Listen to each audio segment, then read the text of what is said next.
SIR মামলায় supreme কোর্টে মুখ্যমন্ত্রীর জয়, কোচবিহারে তৃণমূল কর্মীদের উৎসব।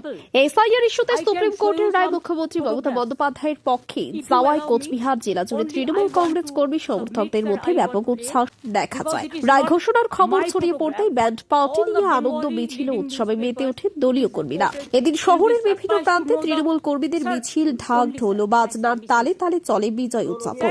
দলের নেতৃত্বের দাবি, এই রায় রাজ্যের গণতন্ত্র, সাধারণ মানুষের অধিকার রক্ষার পথে একটি ঐতিহাসিক সাফল্য।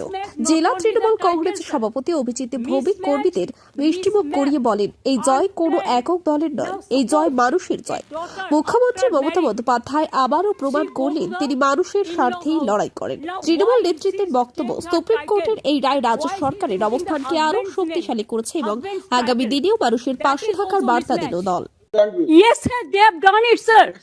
Now, sir, only just want to, sir. Number two, sir, there are some daughters who married and shifted the in-laws' house. They are now also just unilaterally deleted. It is just because they shifted their houses. Sir, you will appreciate sometimes some people work some office, they go to be, they transferred other offices, they work somewhere. Sometimes the poor people, they purchase the flats, they shifted their addresses, but they are the genuine people are staying there.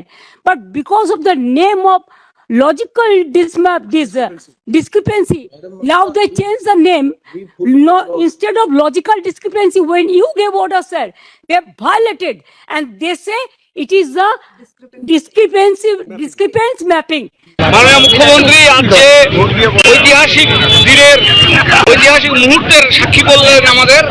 তার জন্য মাননীয় মুখ্যমন্ত্রী প্রতি আমরা আনন্দে আপ্লুত যে বাংলা যুগ যুগ ধরে যে নেতৃত্ব দিয়েছে দেশকে, সেই নেতৃত্ব আজকে আবার প্রমাণিত হলো যে বাংলা যে জায়গায় ছিল, বাংলা সেই জায়গাতেই আছে। মমতা বন্দ্যোপাধ্যায় পশ্চিমবাংলার 9 কোটি মানুষের কথা এবং যে 2 কোটি মানুষকে বানান ভুল এবং টাইটেল ভুলের জন্য যাদেরকে লজিক্যাল ডিসক্রিপেন্সিতে নোটিশ করে এক একটা এআরও অফিসের সামনে 4 ঘন্টা 5 ঘন্টা 6 ঘন্টা ধরে লাইনে দাঁড় করিয়ে রেখেছিলেন, সুপ্রিম কোর্ট মাননীয় মুখ্যমন্ত্রীর তার সাবমিশন শোনার পর মাননীয় আদালত বলেছেন যে লজিক্যাল ডিসক্রিপেন্সি নিয়ে মাননীয় মুখ্যমন্ত্রীর বক্তব্য যুক্তিসঙ্গত। তাই মাননীয় মুখ্যমন্ত্রী আজকে যে গুরুদায়িত্ব পালন করলেন বাংলার ভোটাধিকারকে রক্ষা করবার জন্য এবং বঙ্গবাসীর আত্মসম্মান রক্ষার যে লড়াই গত 3 দিন যাবৎ দিল্লির মাটিতে হচ্ছে, মাননীয় মুখ্যমন্ত্রী এখানকার ক্ষতিগ্রস্ত পরিবারদের এসআইআর এর ফলে যে 150 মানুষ মারা গেছে সেই পরিবারের লোকেদের নিয়ে 3 দিন যাবৎ দিল্লিতে আছেন, যেখানে হেনস্থা করার চেষ্টা হয়েছে দিল্লি পুলিশের পক্ষ থেকে। আজকের সুপ্রিম কোর্টের যে